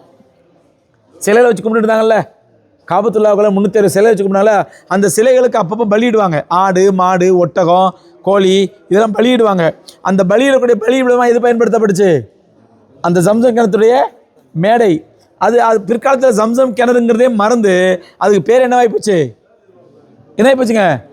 பலிபீடம், பலிபீடம், பலிபீடம், இப்படியே ஆகிப்போச்சு. நம்ம ஊரில் பார்க்குறோம் நிறைய தவறுகள் நம்ம ஊர் காலத்தில் ஒன்றா இருக்கும், அப்படி நான் காலம் மருவி அது வேற ஒன்றா மாறிடும். பார்த்துருக்குமா இல்லையா? வேற ஒன்றா அப்படியே தலையில் மாறிடும். அந்த மாதிரி தான் என்ன ஆகிப்போச்சு. அதுக்கு சில உதாரணம் சொல்லி இப்போ டைம் இல்லை, விஷயத்துக்கு வருவோம். அந்த பலிபீடமாக மாறிப்போச்சு. அப்போ இப்போ அந்த இடம் பலிபீடம் தான் யாருக்குமே தெரிய தர, என்ன சொன்னால் தெரியாது, ஜம்சம் சொன்னால் யாருக்கு தெரியாது, பலிபீடம் பலிபீடம் ஆகிப்போச்சு. அப்போ இவங்களுக்கு வந்து பரிசுத்தமான இடத்தை தோண்டுவீராகன்னா இவங்களுக்கு ஒன்றும் புரியல. யாருங்க? அப்துல் முத்தலிப் ஒன்றும் புரியல. என்னடா இது பரிசுத்தமான இடத்தை தோண்ட சொல்லுது, எதை தோண்டணும் என்ன தோண்டணும் தெரியலையே அப்படின்னு ஒரே கன்ஃபியூஸாக இருக்கிறாரு. அப்படியே மறந்துடுறாரு. 2வது நாள் தூங்குறா, 2வது நாள் அதே மாதிரி கனவு வருது, யஹ்ஃபிரி தூபா, பரிசுத்தமான இடத்தை தோண்டுவீராக அப்படின்ட்டு. 3வது நாள் 4வது நாள் தொடர்ந்து அடிக்கடி இந்த கனவு வருது. அப்போ தான் ஒரு கட்டத்தில் கேட்குறாரு, யஹ்ஃபிரி தூபானா என்ன, எதை தோண்டணும் அப்படிங்கிறாரு. அவருக்கு அந்த பலிபீடத்தை கனவுலேயே காட்டப்படுது. பலிபீடத்தை காட்டப்பட்ட உடனே முடிவுப்படுது, அப்போ இதைத்தான் தோண்ட சொல்லுது கனவுல, இதைத்தான் யாரோ தோண்ட சொல்கிறாங்க நம்மளை அப்படின்னு என்ன பண்ணுறாரு, குறைஷிகள்லாம் கூப்பிட்றாரு. கூப்பிட்டு சொல்கிறாரு, இந்த மாதிரி நான் ஒரு கனவு கண்டேன், பலிபீடத்தை தோண்டணும்னு சொல்லி, அது என்னன்னு தெரியல, அந்த பலிபீடத்தை தோண்டலாமா அப்படின்ற உடனே குறைஷிகள்லாம் எதிர்ப்பு தெரிவிக்கிறான். நம்ம தெய்வங்களுக்கு பலி கொடுக்குற இடம், தூக்கம் வருதா, கால் தான் வலிக்குதா, சரி அதுக்கும் அல்லாஹ் கூலி உண்டு இன்ஷா அல்லாஹ், கொஞ்சம் தியாகத்தோடு உட்காருங்க. எல்லாம் இங்கே தான் இன்ஷா அல்லாஹ். மதினா போயிட்டா மதினாவில் ராகத் ஆகிடும் இன்ஷா அல்லாஹ். ஒரு ஜோசியக்காரன்ட்ட ஒருத்தமே கையை நீட்டினாலாம், ஐயா கடுமையான கஷ்டம், வறுமை, நோய், புருஷன் முன்னாடி சந்தோஷம் இல்லை, பிள்ளைங்களுக்கு வருமானம் இல்லை. இவன் உத்து பார்த்தானா, எல்லாம் இந்த 3 மாதத்துக்கு தான், அதுக்கப்புறம் பழகிடும், எல்லாம் இன்னைக்கு நாளைக்கு தான், நாளை கழிச்சு பழகிடும் இன்ஷா அல்லாஹ். காலையில் முடிவு பண்ணிட்டீங்களா நீங்களே இன்ஷா அல்லாஹ். இதுவே ராகத்தாருது எல்லாத்துக்கும், இப்போ இருக்கிற ராகத்தாருது இல்லை, எல்லாத்துக்கும் ராகத்தாருது ரூம் வந்து பிரச்சனை இல்லைல்ல. ஏன்னா சூட் நல்லா இருக்கும், ஆனால் ரூம் ரொம்ப சின்னதாக இருக்கும், சாமான ரூமில் வைக்க முடியாது, ஹாலில் தான் வைக்கணும், அந்த மாதிரி இருக்கும். அதனால் இப்போ இருக்குமே நல்ல விசாலமாக ராகத்தாருது இல்லை. நான் கேட்டாங்க என்கிட்ட, சூட்ரு மாற்ற போகிறோம், 2 நாள் மாற்றிடுவோம்னாங்க. நான் ஆஜில்கிட்ட மசூரா பண்ணி சொல்கிறேன் அப்படின்ட்டேன். சரி, அப்போ பலிபீடத்தை தோண்டணுன்னு யாரும் தயாராக இல்லை. அப்போது அப்துல் முத்தலிபுக்கு ஒரே ஒரு மகன் ஹாரிஸ்னு மகன் இருக்கிறார். எத்தனை மகன்? ஒரே ஒரு மகன் ஹாரிஸ்னு மகன் இருக்கிறார். அப்போ போய் காபத்தில் அடுப்பையே கேட்குறாரு அல்லாட்ட. ஏன்னா மக்கத்து குறைஷிகள் காஃபிரில் இருந்தாலும் அப்போ யார்கிட்ட இருந்து கேட்பாங்க? அல்லாட்ட தான் கேட்பாங்க. அல்லான்னு தெரியும் அவங்களுக்கு. அல்லாஹ் குர்ஆன்ல சொல்கிறான், ஒல இன் சால்தோ மன் ஹலக சமாவாத்தி வல்லர்தி இல்லை யகூலுன் அல்லாஹ். நபியே நீங்கள் அவரிடத்துல வானத்தையும் பூமியையும் படைத்தது யார் என்று கேட்டால் அவர்கள் அல்லாஹ் தான் படைத்தான் என்று சொல்வார்கள். அல்லாஹ் சொல்கிறான். அப்போ அல்லாஹோட நம்பிக்கை இருந்துச்சு அவங்களுக்கும். அதனால் அல்லாஹ்ட துவா கேட்குறாரு, யா அல்லாஹ் எனக்கு ஒரே ஒரு ஆம்பளை பிள்ளை கொடுத்துருக்க. ஏன்னா குறைஷிகள் யாரும் தோன்றதுக்கு வரமாட்டாங்க. ஏன்னா தெய்வ குத்தமாயிடும், அது பலியிடுற இடம், அதை போய் தோன்ற தெய்வ குத்தமாயிடும், நாங்கள் யாரும் தோண்ட மாட்டோம் அப்படின்றாங்க. அப்போ தான் அல்லாட்ட கேட்குறாரு, யா அல்லாஹ் என் மகனை வச்சு தோண்டலான்னு பார்த்து எனக்கு ஒரே ஒரு மகன் தான் இருக்கிறான், எனக்கு மட்டும் ஒரு 10-15 ஆம்பளை பிள்ளைங்க இருந்தால் எவ்வளோ நல்லா இருக்கும் அப்படின்னு அல்லாட்ட துவா கேட்குறாரு. துவா கேட்டு மறுநாள் போய் அல்லாட்ட கேட்குறாரு. அல்லாட்ட டீலிங் பேசுகிறாரு. என்ன டீலிங்கு? யாரில் எனக்கு ஒரு 10 ஆம்பளை பிள்ளை கூட எல்லாம், அதில் எனக்கு பிடித்தமான ஆம்பளை பிள்ளைய உனக்கு அறுத்து இதே இடத்துல பலி கொடுக்குறான்ல, அப்படின்னு அல்லாட்ட நல்லா டீலிங் பேசுகிறாரு. இது பேர் நேச்சர் இல்லை. நம்ம சில பேர் டீல் பேசுகிறோம் அல்லாட்ட. என்ன டீலிங்? யா அல்லாஹ் என் பேர பிள்ளைக்கு உடம்பு சரியில்லை, குணமாயிடுச்சுன்னா நான் உனக்கு 3 நோன்பு வைப்பேன், குணமாகட்டா? அப்போ அல்லாட்ட டீலிங் பேரம் பேசுறது. இதுக்கு பேர் நேச்சர் இல்லை. இது பேர் நம்ம நேச்சர் சொல்லுவோம், நேச்சர் இல்லை. யா அல்லாஹ் என் பிள்ளை நல்ல வேலை தேடிட்டு இருக்கான், நல்ல வேலை கிடச்சிட்டா நான் ஒரு 10,000 ரூபாய் பள்ளியாசல் கொடுக்குறேன்ல, கிடைக்காட்டா? கொடுக்க மாட்டேன்ல, அதான் நடத்தாதுக்கு. இதோ நேச்சர் வைக்கிற அழகு. இது பேர் நேச்சர் இல்லை, இது அல்லாட்ட பேர் பேரம் பேசுறது. அந்த மாதிரி குறைஷி அப்துல் முத்தலிபு அல்லாட்ட பேரம் பேசினார். என்னண்டு, எனக்கு ஒரு 10 ஆம்பளை பிள்ளைய குடும்பவனை கொடுத்தா நான் ஒரு பிள்ளைய என்ன பண்ணுவேன், அறுத்து பலியிடுவேன் அப்படின்னு நியத்து வைக்கிறாரு. பார்த்தா அல்லாஹ் ஒரு ஆசையத்து 10 ஆம்பளை பிள்ளை கொடுத்துட்றான். 10 ஆம்பளை பிள்ளைய கொடுத்துட்றான். இவர் என்ன பண்ணுறாரு, ஆரம்பத்தில் அந்த ஹாரிஸுங்கிற மகனை வச்சு ஜம்சம் கிணத்தை அந்த பலிபீடத்தை தோன்றாரு. தோண்ட உள்ளதாங்க என்ன வந்துடுது, ஜம்சம் கிணறு வந்துடுது. மூடப்பட்ட ஜம்சம் கிணறு மறுபடியும் மக்களுக்கு பயன் தர ஆரம்பிச்சிருச்சு. இன்றைக்கு வரைக்கும் அல்ஹம்துலில்லாஹ் அந்த ஜம்சம் கிணறு அப்படியே இருக்குது. ஹயர் இப்போ என்ன பண்ணுறாரு, அவர் அப்துல் முத்தலிபு அவருக்கு 10 ஆம்பளை பிள்ளை பிறக்கிறாங்க. 10 ஆம்பளை பிள்ளை பிறகுது. 10 ஆம்பளை பிள்ளைங்க அதில் பிறந்தவங்க தான் ஹம்சா, அப்பாஸு, ரசூலுல்லாஹ்வுடைய தகப்பனார் அப்துல்லா, ரசூலுல்லாஹ் சின்ன தகப்பனார் அபு தாலிபு, இதெல்லாம் அப்புறம் பிறந்தவங்க தான். இதெல்லாம் இப்போ அப்புறம் பிறந்தவங்க தான். பிறந்த உடனே என்ன பண்ணுறாரு அப்துல் முத்தலிபு, ஒரு கட்டத்தில் ஒவ்வொரு பிள்ளைக்கா மாப்பிள்ளை பொண்ணு பார்க்குறாரு. ஒவ்வொரு பிள்ளையா பொண்ணு பார்த்து முடிச்சு வைக்கிறாரு. அப்போ ஒரு நாள் அவருக்கு உடம்பு சரியில்லாமல் ஆகிடுது. ரொம்ப உடம்பு சரியில்லாமல் படுத்த படுக்கை ஆகிடுறாரு அப்துல் முத்தலிபு. அப்போ தான் யோசிக்கிறாரு, நம்ம பிள்ளைங்களாம் கல்யாணம் முடிக்க வேண்டியிருக்குது, இதுக்குள்ளேயே நம்ம படுத்த படுக்கை ஆகிட்டோமே, மூத்தா போய்ட்டா நம்ம பிள்ளைங்களாம் கல்யாணம் பார்க்காம மூத்தாயிடுவோமே. அப்படிங்கும் போது அவர் மனசில் இங்கே ஒரு ஞாபகம் வருது, டேய் நீ அன்றைக்கி ஒரு நேச்சை வச்ச ஞாபகம் இருக்கா? என்ன நேச்ச? 10 பிள்ளையில் ஒரு பிள்ளை நல்ல பிள்ளையை அவனுக்கு பிடித்தமான பிள்ளையை அறுப்பு நேச்சை வச்ச ஞாபகம் இருக்கா? ஆமாம், அதனால தான் நோய் வந்துச்சோ அப்படின்னு என்ன பண்ணுறாரு. உடனே போய் என்ன பண்ணுறாரு, தன்னுடைய பிடித்தமான பிள்ளை யார் பிள்ளைன்னு பார்த்தா கடைக்குட்டி பிள்ளை யார், அப்துல்லா. யாரோட அத்தா? ரசூலோட அத்தா. அப்துல்லாவை பலி விடலான்னு பார்த்தா அப்துல்லாமா அடிக்க வருது, அடி செருப்பால். ஏன்னா அவர் 4-5 பொண்டாட்டி, அவர் ஒரு பொண்டாட்டி 4-5 பொண்டாட்டி. அப்போ அதில் அப்துல்லாவுக்கு பலி விடணும். அப்துல்லாமா சண்டை என் பிள்ளை தான் கிடச்சிதா, மற்ற பிள்ளை பலி கொடு, மற்ற சக்கரத்தி மாதிரி பிள்ளை இருக்குதுல்ல அதுங்களை பலி கொடு, என் பிள்ளை தான் உனக்கு கிடச்சிதா, அடி செருப்பால் சண்டைக்கு வருது அந்த அம்மா. ஆனால் இவர் நேச்சப்படி இவருக்கு பிடித்தமான பிள்ளை யார் தான், மனைவிட்டு சொல்லி பார்க்குறாரு. கேட்குற மாதிரி இல்லை அந்த அம்மா, அதில் சான்ஸே இல்லை. நான் வச்சு ஒத்த ஒன்றே கண்ணேகன் வச்சுனா அதை நீ பலி கொடுக்க போறியா? தேவைன்னா ஒத்திட்டு 3 பிள்ளை வச்சுருக்கேன். நம்ம தாய்மார்கள் பார்த்துறீங்களா, பிள்ளை மூத்தா போயிட்டா புலம்புவாங்க, யாழ்லா உனக்கு கண்ணே இல்லையா, எழுத்தோட்டுக்கார் 4 பிள்ளை வச்சுருக்கா, அதெல்லாம் கண்ணுக்கு தெரியலையா, நான் ஒன்று கண்ணேகன் வச்சுருக்கா, இப்படிலாம் புலம்புவாங்க. நம்ம தாய்மார்கள் இல்லை, எல்லாம் நல்லவங்க. மற்ற பெண்களை கேள்விப்பட்டிருக்கோம், பார்க்குறமா இல்லையா? அந்த மாதிரி அந்த அம்மா என்ன சொல்லிச்சு, என் பிள்ளை தான் கிடச்சா நான் அதெல்லாம் தரமாட்டேன்னு. என்ன பண்ணுவார், ஜோசியக்காரன்ட்ட வராரு அப்துல் முத்தலிபு. ஜோசியக்காரன்ட்ட வந்து ஆலோசனை கேட்குறாரு. இந்த மாதிரி நான் ஒரு சத்தியம் பண்ணிவிட்டேன், நேச்சை வச்சுவிட்டேன், இப்போ எனக்கு அப்துல்லா வந்து பலிவிட அந்த அம்மா ஒத்துக்க மாட்டேங்குது, அதனால் என்னங்க பண்ணலாம் அப்படின்ற உடனே அந்த ஜோசியக்காரன் சொல்கிறான், ஏன்னா அவங்களுக்கு வேதம் கிடையாது, மார்க்கம் கிடையாது, ஒன்றும் கிடையாது இல்லைங்க. இன்னைக்கு இந்துக்களே பார்க்குறோம்ல, அவன் பூஜாரி அன்றைக்கி என்ன சொல்கிறான் அதுதான் அவனுக்கு மார்க்கம். அவன் பூஜாரி என்ன சொல்கிறான் அதுதான் மார்க்கம். நமக்கு அஜித்மா சொல்கிறதா மார்க்கம். உதாரணமாக ஒரு அஜர் சொல்ல வச்சுங்க, சகோதரர்களே இந்த ஆண்டு வெயில் கடுமையாக இருப்பதால் இந்த ஆண்டு ரமதான் மாதத்திலே நான் 30 ரூபாய் வைக்க வேண்டியதில்லை, 15 ரூபாய் வைத்தால் போதும் அப்படின்னா கள்ளத்துக்கு அடிப்பான். அந்த அஜத்தை அடிக்க மாட்டோமா? ஏன்னா நமக்கு அஜித் மாதிரி சொல்கிற நோக்கம் இல்லை, மார்க்கம் இல்லை. எது மார்க்கம்? அல்லாஹ் ரசூல்னு சொன்னதான் மார்க்கம் நமக்கு. ஆனால் அவங்களுக்கு மார்க்கம் வேதம் விளக்கம் ஒன்றும் கிடையாது. அதனால் அந்த பூஜாரி மாதிரி என்ன சொல்கிறானோ அதுதான் வேதம் அவனுக்கு. அந்த மாதிரி தான் அந்த காலத்து குறைஷிகள் இருந்தாங்க. அவனுக்கு வேதம் யார் தான்? ஜோசியக்காரன் போய் கேட்டான். ஜோசியக்காரன் ஒரு ஐடியா கொடுத்தான். என்ன கொடுத்தான், ஒன்று பண்ணு, 2 சீட்டு எழுதி போடு, 10 பிள்ளைங்க பேரையும் எழுதி சீட்டு எழுதி போடு, யார் பிள்ளை வருதோ அதை கொடுத்துனா 3 தடவை சீட்டு போடுறாரு. 3 தடவை யார் பேர் தான் வருது? அப்துல்லா பேரே வருது. இதனடா வம்பா போச்சு. மறுபடியும் ஒடியாரான் ஜோசியக்காரன்ட்ட, ஐயா சாமி நீ சொன்ன மாதிரி செஞ்சேன், 3மே அப்துல்லா பேர் தான் வந்துச்சின்னு. அப்படியா? அப்போ ஒன்று பண்ணு, ஒரு சீட்டில் அப்துல்லா, இன்னொரு சீட்டில் 10 ஒட்டகம்னு எழுது. ஒரு சீட்டில் அப்துல்லா, இன்னொரு சீட்டில் 10 ஒட்டகம், 2டையும் போடு. 10 ஒட்டகம்னு வந்துட்டா 10 ஒட்டகத்தை அறுத்துரு, யாரை விட்டுரு? அப்துல்லா விட்டுரு. அப்துல்லா வந்துட்டா அடுத்த சீட்டில் அப்துல்லா 20 ஒட்டகம்னு எழுது. 20 ஒட்டகம் வந்துட்டா 20 ஒட்டகத்தை அறுத்துரு, யாரை விட்டுரு? அப்துல்லா விட்டுரு. அப்துல்லா வந்துட்டா அடுத்த சீட்டில் அப்துல்லா 30 ஒட்டகம். இப்படி 10 ஒட்டகமாக கூட்டிகிட்டே போ. எங்கே வந்து ஒட்டகம்னு வருதோ அங்கே ஒட்டகத்தை அறுத்துனோடனே 70ன்னு போடும்போது ஒட்டகம் வந்துருச்சு. 70ன்னு போடும்போது ஒட்டகம் பேர் வந்துச்சு. உடனே 70 ஒட்டகத்தை அறுத்து அப்துல்லாவை காப்பாற்றிட்டாரு. யார்? அப்துல் முத்தலிபு. இதனால தான் ரசூலுல்லாஹி ஸல்லல்லாஹு அலைஹி சொன்னாங்க, ஆனா இப்னு ரபீஹத்தைன், நான் அறுத்து பலியிடப்பட்ட 2 பேருடைய பிள்ளையாக இருக்கிறேன். அறுத்து பலியிடப்பட்ட 2 பேருடைய பிள்ளையாக இருக்கிறேன். ஒன்று இஸ்மாயில் அலைஹிஸ்ஸலாத்துடைய பரம்பரையில் இருந்த ஒரே நபி யார் மட்டும்தான்? ரசூலுல்லாஹ் மட்டும்தான். ஏன்னா இப்ராஹிம் அலைஹிஸ்ஸலாத்து 2 பிள்ளைங்க. இப்ராஹிம் எத்தனை பிள்ளை? யார்? இஸ்மாயில், இசாக்கு. இசாக் அலைஹிஸ்ஸலாத்துடைய மகன் யாக்கூப் அலைஹிஸ்ஸலாம். யாக்கூப் அலைஹிஸ்ஸலாத்துடைய மகன் யூசுப் அலைஹிஸ்ஸலாம். யாக்கூப் அலைஹிஸ்ஸலாத்துக்கு 12 பிள்ளைங்க. 12 பிள்ளைங்கள இருந்தும் 12 கோத்திரத்தார் உருவானாங்க. எல்லாருமே நபிமார்கள். ஜக்கரியா அலைஹிஸ்ஸலாம், யஹ்யா அலைஹிஸ்ஸலாம், மூசா அலைஹிஸ்ஸலாம், ஈசா அலைஹிஸ்ஸலாம் எல்லாம் யாரோட பரம்பரையில் வந்தவங்க? இசாக் அலைஹிஸ்ஸலாம் பரம்பரை வந்தவங்க. இன்னொரு மகன் இஸ்மாயில் இருக்காங்கல்ல, அவங்க பரம்பரையில் இருந்த ஒரே ஒரு ஒத்த முத்து யார் மட்டும்தான்? ரசூலுல்லாஹி ஸல்லல்லாஹு அலைஹி வஸல்லம் மட்டும்தான்.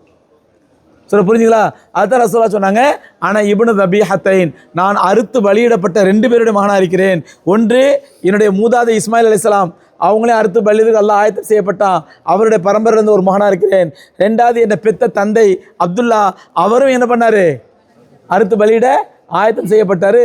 70 ஒட்டகத்தை வச்சு அல்லாஹ் என்ன பண்ண என் தந்தையை காப்பாற்றிட்டான். அதனால் ஆனால் இப்னு தபீஹத்தைன், நான் 2 அறுக்கப்பட்டவருடைய பிள்ளையாக இருக்கிறேன் அப்படின்னாங்க ரசூலுல்லாஹி ஸல்லல்லாஹு அலைஹி வஸல்லம். புரிஞ்சுங்களா? ஹைர், இப்படி மக்காவுடைய வரலாறு வந்துக்கிட்டு இருக்குது. அப்துல் முத்தலிபுக்கு என்ன பண்ணுறாரு? அப்துல் முத்தலிபு எல்லா பிள்ளைகளும் கல்யாணம் பண்ணி வைக்கிறாரு. கல்யாணம் பண்ணும் பொழுது தன்னுடைய கடைசி மகனான அப்துல்லாவுக்கு பெண்ணு தேட போகிறாரு. அப்துல்லாவுக்கு பொண்ணு யாருக்குங்க? அப்துல்லா யார்? ரசூலுடைய அத்தாவா சின்னத்தாவா? வாப்பா அத்தாவுக்கு அப்துல்லாவுக்கு பொண்ணு பார்க்க போகிறாரு. யார்? அப்துல் முத்தலிபு. அப்போ கேள்விப்படுறாரு, எஸ்ரீபில் நல்ல கோத்திரத்தை சார்ந்த ஒரு பொண்ணு இருக்குது அப்படின்னு கேள்விப்பட்டு எஸ்ரீபுக்கு போகிறாரு. எஸ்ரீபுங்கிறது இப்போ இருக்கிற மதினா. இப்போ மதினா இருக்குது இல்லைங்களா, அந்த பழைய பேர் தான் என்னது? எஸ்ரீப். ரசூலுல்லாஹி ஸல்லல்லாஹு அலைஹி வஸல்லம் அங்கே போன பேர் தான் அந்த பேருக்கே மதினா முனவ்வரான்னு பேர் வந்துச்சு. ஒளிமயமான நகரம் அப்படின்னு பேர் வந்துச்சு. அது வரைக்கும் அந்த ஊர் பேர் என்ன? எஸ்ரீப். எஸ்ரீபுக்கு போகிறாரு. போய் மகனுக்கு பொண்ணு பார்க்க போகிறாரு. யாருக்குங்க? அப்துல்லாவுக்கு பொண்ணு பார்க்க போகிறாரு. பொண்ணு பார்க்க போனால் அங்கே அந்த பொண்ணு நல்ல கண்ணியமான குடும்பம், நல்ல குடும்பம், ஓகே. பொண்ணுடைய அத்தா ஒரு குண்டு தூக்கி போடுறாரு. பொண்ணுடைய அத்தா என்ன பண்ணுறாரு? ஒரு குண்டு தூக்கி போடுறாரு. என்ன குண்டு? நாளைக்கு பார்ப்போம் இன்ஷா அல்லாஹ்.